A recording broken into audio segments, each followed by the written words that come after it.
One name, one story, one legacy that shaped the world.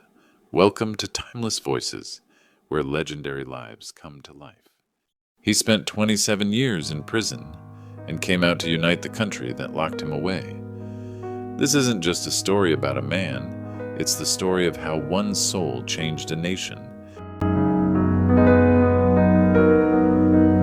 Nelson Mandela was born on July 18, 1918, in the tiny village of Mvezo in South Africa. He belonged to the Thembu royal family of the Xhosa people.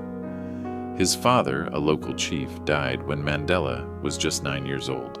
He was sent to live with a royal guardian, where he first learned about leadership, tradition, and justice. His teachers gave him the English name Nelson. Mandela studied law at the University of Fort Hare, and later at the University of Witwatersrand. He became one of the first black lawyers in Johannesburg. But South Africa at the time was ruled by a brutal system called Apartheid, a government-enforced separation of races. Mandela could not stay silent. He joined the African National Congress, or ANC, and began to fight for equality and human rights. Throughout the 1950s, Mandela organized protests, marches, and speeches against apartheid. At first, he believed in peaceful resistance, but after a massacre where police killed 69 unarmed black protesters in Sharpeville, he went underground.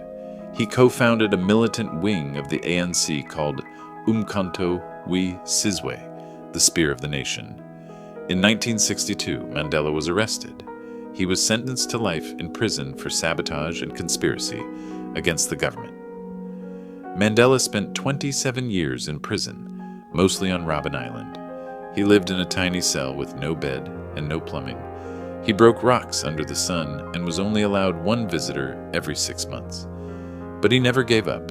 He read, studied, and continued to lead the movement from behind bars. He became a symbol, not just for South Africans, but for people all around the world fighting for freedom. On February 11, 1990, Mandela was released from prison at age 71. Millions watched as he walked free, hand in hand with his wife, Winnie.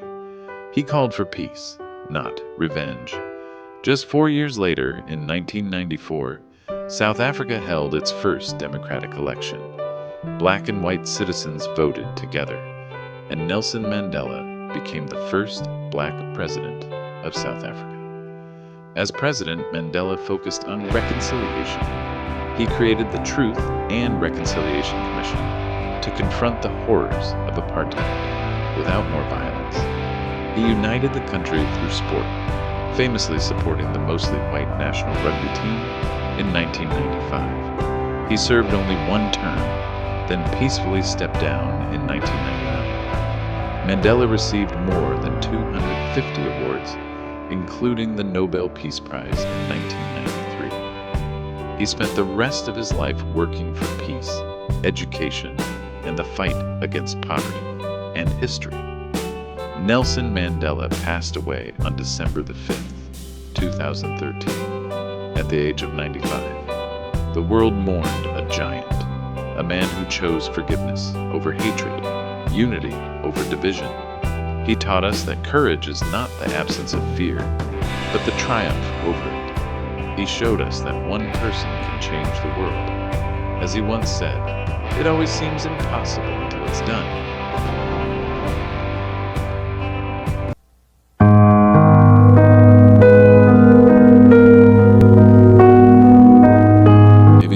If this story moved you, imagine how many others are waiting to be heard.